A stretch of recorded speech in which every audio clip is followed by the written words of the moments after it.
মাই god, Baaghi 4 এর নায়িকা তো আসার আগেই স্ক্যান্ডাল শুরু করে দিল। আর ওদিকে অনন্যা পান্ডে তো মনে হচ্ছে ভালোই ধরা খেলো। মনে হচ্ছে সামনে একসাথে দুটো ব্রেকআপ হতে যাচ্ছে। চলুন শুরু করা যাক আজকের গল্প আর গসিপ। বাঘি 4 এর ট্রেলার আর গান আসার পর থেকে বেশ ভালোই ট্রোলিং কিন্তু চলছে, রাইট? এটাকে বলা হচ্ছে টাইগার শ্রফের কামব্যাক ফিল্ম। তবে পাবলিক রিয়াকশন দেখে মনে হচ্ছে এই সিনেমার পর তার আর কামব্যাক করা হবে না। তবে এর নায়িকা হারনাজ সন্ধু কিন্তু বেশ ভালোই ফিডব্যাক পাচ্ছে। চলুন আগে জেনে নেই এই হারনাজ আসলে কে। হারনাজ একজন টপ মডেল আর পাঞ্জাবি সিনেমার হিট নায়িকা। 2021 সালে মিস ইউনিভার্সের খেতাব জিতে তিনি ইতিহাস রচনা করে ফেলেছিলেন, কারণ ভারত সেবার 21 বছর পর এই টাইটেল জিতেছিল।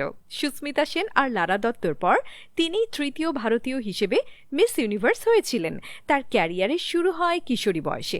মাত্র 17 বছর বয়সে তিনি মিস চণ্ডীগড় হয়ে গিয়েছিলেন। ইন্টারেস্টিং ব্যাপার হচ্ছে মিস ইউনিভার্স জেতার আগেই তিনি পাবলিক অ্যাডমিনিস্ট্রেশনে মাস্টার্স ডিগ্রি করে ফেলেছিলেন। 5 ফুট 9 ইঞ্চি হারনাজের বয়স এখন 25। জাহ্নবী কাপুরের এখনকার কোটিপতি বয়ফ্রেন্ড বীর পাহাড়িয়াকে তিনি কিন্তু কিছুদিন ডেটও করেছিল।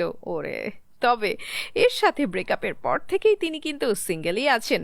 আর এদিকে এর মধ্যেই বোমা ফাটিয়েছে গসিপ সাইট রেডিট। এদের একটা আর্টিকেল থেকে জানা যাচ্ছে হারনাজ নাকি এখন চুটিয়ে প্রেম করছে বাঘির প্রডিউসার সাজিদ নাদিয়াওয়ালার সাথে। প্রডিউসারের সাথে নায়িকার প্রেম বলিউডের একটা কমন ব্যাপার, কিন্তু এখানে কেসটা একটু ঝামেলার। সাজিদ নাদিওয়ালার বয়স কিন্তু এখন 59, আর রিসেন্টলি তাকে দেখা যাচ্ছে ব্যায়াম ট্যায়াম করে বেশ জেনজি সাজতে। তার ড্রেস আপও আজকাল দারুণ কালারফুল। এসবই নাকি তিনি করছে, মানে হারনাজকে ইমপ্রেস করার জন্য আর কি। তার লাস্ট জন্মদিনে তিনি হারনাজকে একটা ডায়মন্ড নেকলেসও গিফট করেছেন।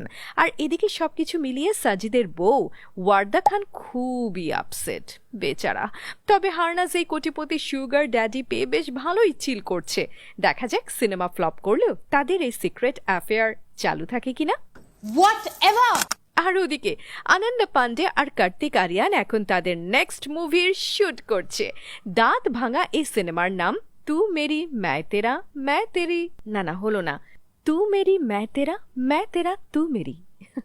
পাতি পাতনি আর ও করার সময় থেকেই এদের কিন্তু বেশ ভালো মাখামাখি ছিল, আর এবার মনে হচ্ছে সেটা নেক্সট লেভেলে চলে গেছে। আসলে আউটডোরে শুট থাকলে যে হয় আর কি, বিশেষ করে লোকেশন ইউরোপ হলে তো কথাই নেই, নায়ক নায়িকার এমনিতেই ঠান্ডা লেগে যায়। ক্রোয়েশিয়ার দারুণ সব সি বিচে এখন কিন্তু শুটিং চলছে।